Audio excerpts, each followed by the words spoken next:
I'm Lisa from theScore eSports, and I'm joined here by Zirene to get his thoughts on everything that has been happening. So let's start off with the promotion tournament. The first thing is, I guess it's kind of an end of an era with Dignitas not making it. What were your thoughts on that when it happened? First off, thank you very much for doing an interview with me, Lisa. Dignitas, they ended up in 10th, and really over time they had just been looking like they were struggling every split a little bit more and more.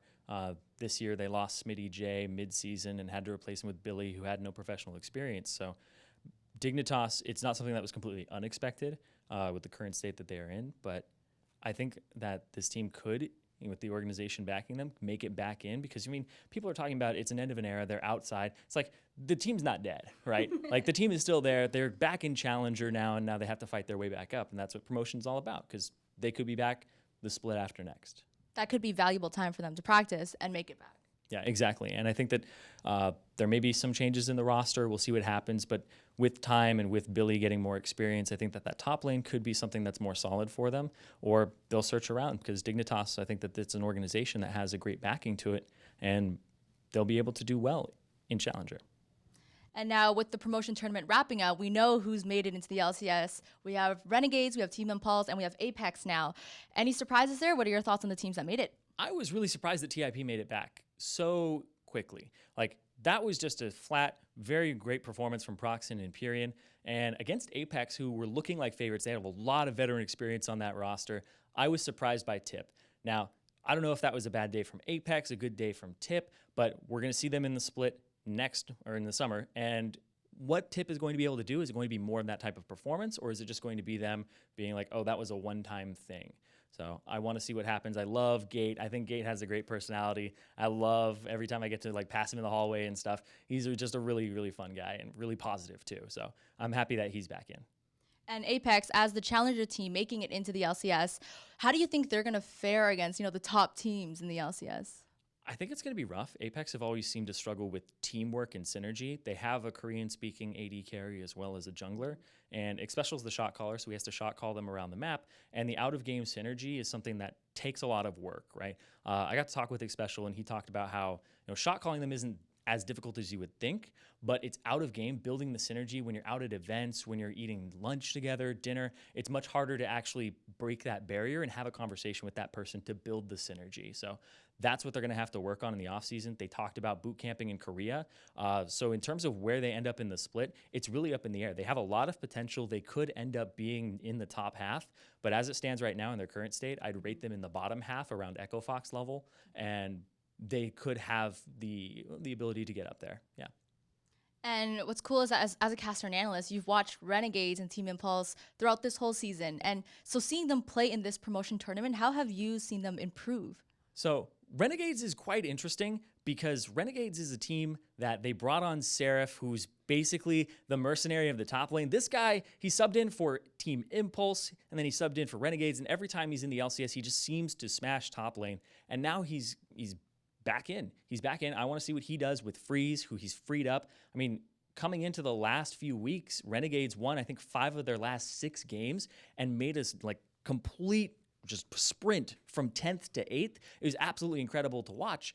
And I think that that squad could end up in playoffs next split. I think that they have the potential to do so. I think that Ninja needs to be reeled back in a little bit. Freeze, on a losing team that was in 10th place, has some of the best AD carry stats in the entire league. It's absolutely insane how well that he performs, even when it's on a losing team. So in terms of that, I think that Renegades, I'm really excited to watch them. TIP, I just want to see what they're able to do, because they were a team that had Rush and Xiao Wei Xiao before, lost those guys. It's like, oh, the talent's been stripped from it. Brought in new players, one from LJL and one fairly unknown, Fang in the top lane, who was an AD carry player previously. Like, what's going to happen? Spring is about getting that synergy down. Summer is where you really go, okay, we know each other. We know how each other plays. Now we're going to work on teamwork. We're going to work on how we play these fights. So I'm really excited for the summer split, because I think we're going to see a lot bloodier of a split, because people will be more confident. Okay, and speaking of summer splits, it's switching to the best of 3 format. So with that switch, do you think that might have the ability to maybe shake up the rankings of the teams as we know it? I actually think so. I think that what we see in the LCS currently is a very small sample size. We see 18 games from these teams in the regular split.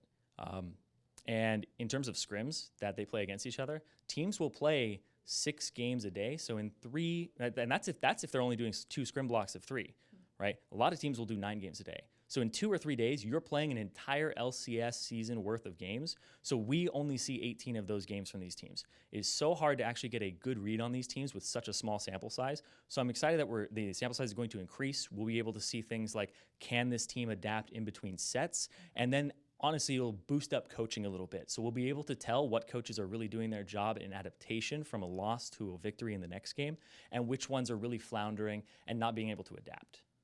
You got me really hyped for the next season. You weren't hyped already? I mean, more than I was. But now let's switch gears. Let's talk about playoffs. So far, quarterfinals are done. So we know Team Liquid has advanced, and so did TSM. Yeah. And then the other teams we also know. Any surprises there with the playoff standings as they are? For me, no. On the desk, I predicted TSM, and I also predicted TL30 on Twitter. And this is a lot because of the small sample size. In scrims, you're hearing a lot of things behind the scenes of what's going on. TSM looking better, working with Weldon, and having that type of synergy. Whereas Cloud9, I think that Rush is a player that suffers from, if he gets destroyed in scrims, then he kind of gives up mentally. He comes into a week. And if you think about the bracket, right, 3rd place Cloud9 and 6th place TSM. TSM, they'll probably scrim CLG because there's no chance that they actually play that team. And Cloud9 will probably scrim Immortals.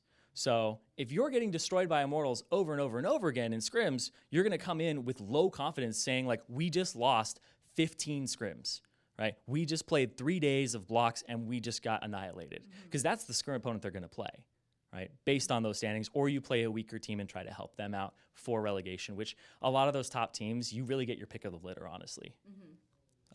Do you think there was an element of maybe underestimating TSM as well? I think there was a little bit of that, but I also think TSM exposed the style of Cloud9. Cloud9, not really big in the ward department. They like to fight very early and often. And Bjergsen stepped up. That was the thing. Bjergsen and Svenskeren also stepped up to a new level that we hadn't seen previously from them. I don't know if that's Weldon, but the thing that I want to say about that is it's 99% players, right? And it's 1% coaches. The coaches can get the potential out of the players, and Svenskeren had that in him. And so when you look at a player like Rush, who was underperforming, it's like, what was going on behind the scenes to not get him up to the level that he's capable of? So I think that this is something where it's really hard to weigh what was going on behind the scenes. But what we saw was TSM, they definitely surprised. They were able to exploit the style of Cloud9, and Cloud9 weren't even able to play their own style. Jensen and Rush really fell by the wayside, and they were huge catalysts during the regular season to actually make Cloud9 be that 3rd place team. So let's talk about the semifinals, TSM facing Immortals. How do you think that's going to go? I think TSM is going to be stronger than people think they're going to be. And I think that Immortals are still going to win, though. I think it'll be 3-1. I think that a TSM will be able to take a game off of them, whether it's through an alternative strategy or if it's something that is going to be like Bjergsen goes off against Pobelter. But I'm excited for that series. And then on the other side, we have CLG versus Team Liquid. People are predicting a close one. So what do you think? I'm actually predicting a 3-1 TL. Whoa. I think Team Liquid's the 2nd best team in the league. I've thought this for a while now. Behind the scenes, they absolutely destroy. It's just all about transitioning your performances that you're having in scrims to the stage. They have rookies. So rookies, it's really difficult to get them to perform on stage at that same level. But Dardoch doesn't care. He's performing as he should. He's performing like the player he is in scrims, where he just goes off and wrecks people and just takes over the game by himself. So I think that the style that TL plays is what counters the style that CLG plays. CLG plays 1-3-1 a lot. I think TL, with their early tower dives, they have some of the best pre-15-minute statistics in the entire league, and they like to fight early. They like to throw that style off, and 1-3-1 doesn't work if you have a bad matchup in one of those lanes. If somebody is being able to beat one of your split pushers, then they're no longer a split pusher. So I think that that's going to match up fairly well for TL, and I think TL will take it. On that note, people are saying, they obviously practice for that. They know that. So with the coaches, with the Loco Doco versus Tony matchup in a way, how do you think they might affect how the teams play in this series? Yeah, I think it's going to be really strange because champion pools have shifted a lot. Fiora's out. Now we have Echo in. So Lorlo has actually added on more champions, Maokai, Echo. Whereas if you look at Zion Spartan, Darshan's champion pool, it's had more things taken from it. It's harder to play like Quinn in top lane. It's hard to play Fiora. So I think that this is actually helping out Loco Doco a little bit more. I think that Loco has not missed the finals in his coaching career. So if he makes it again, then he's every time he's coached a team, they've made the finals, regardless of rookies or not. So I'm expecting that here. And I think that Tony is actually underrated. I think Tony's a fantastic coach. I think that Zix doesn't get enough credit. Because what he does with this squad, with rookies on it as well, is allow them to continue to play the way that they want to play, even if it's not something that's easy to do. CLG sometimes overcomplicate games for themselves, but it's honestly beautiful to watch. There's no other team that plays like CLG, and that's the element that CLG has, is you can't really practice for CLG without playing CLG. All right, so now we gotta shoot for the finals. What do you think, prediction-wise? You see Immortals and Team Liquid. I'm going with all these 3-1s. I think it's 3-1 Immortals. I think TL will be able to take it. I think it might even be 3-2. I think TL is an incredibly strong team that has a lot of potential. But the reason that I say 3-1 over 3-2 as opposed to that is the venue factor. You have rookies who have not played in front of that type of audience before, and it may even just be a 3-0 for Immortals, because how is Lorlo going to perform on that stage in Mandalay Bay? It's very difficult. You talk about in traditional sports how college basketball players transition to the NBA and what their nerves are going to be like. It's all about performance. You can be the best player off the court, but if you're on that court and you have hundreds of thousands of people watching you and you can't keep it together, then that performance doesn't matter that you have off the court. So I think that might be a little bit of an issue there. And I think that the experience of Immortals, and I love their sports psychologist. I don't know if you've ever got a chance to talk to Robert Yip. He's absolutely incredible. He lives with them. Dylan and him are both fantastic at what they do. They're just a great coaching staff. So I think Immortals 3-0 or 3-1, depending on how TL are able to deal with the pressure. All right, we're going to hold you to that prediction. All right, I'm totally fine with that. I don't say it unless I believe it. Okay, now I wanted to last off touch on the meta a bit, because the new patches have been released. So I wanted to get your thoughts on what do you think are we going to see in the next few, weeks or months in terms of meta? What's the shift like? I still think that tank tops are incredibly strong. Grasp of the Undying and figuring out what you can play up there in the top lane with Iceborne Gauntlet and Sunfire Cape. And it's funny because people sometimes reduce it to just those two items. Like Echo can still first buy Spirit Visage. It's totally fine. But I think that we're seeing more carry junglers. I think that's big. Kindred, we're seeing less Gragas, we're seeing more Graves, we're seeing Nidalee ban pretty much every game. It's because you want to have at least 3 damage dealers and then 2 tanks, and one of the tank is top, one is support. And the 3-tank style is kind of becoming a little obsolete. So that's where I think the meta is shifting. I think that there aren't going to be too many shifts, especially since we're going to be on 6-6 for semis and also in playoffs. I'm actually a little excited to watch other regions because I know China has Aurelion Sol enabled, so that's going to be fun. I want to see if anybody picks up that champion because he has one of the steepest skill curves in the game. You look at that champion, you don't think he's going to be very good, but he honestly, first time you play him, maybe you mess up, but when you master him, that goes, whew, there's so much reward for actually playing that champion well. So. The end of the Poppy era, you happy about that? Not really. Really? I love Poppy. It was funny because I was playing Poppy pretty much before everybody else. It was really weird. Like it got reworked, and I was immediately on that train. And I thought she was going to be like a fantastic jungler. And so I filled jungle and top. So I played a lot of top lane Poppy too before everybody else was. And I was like, I'm winning. I'm winning a lot.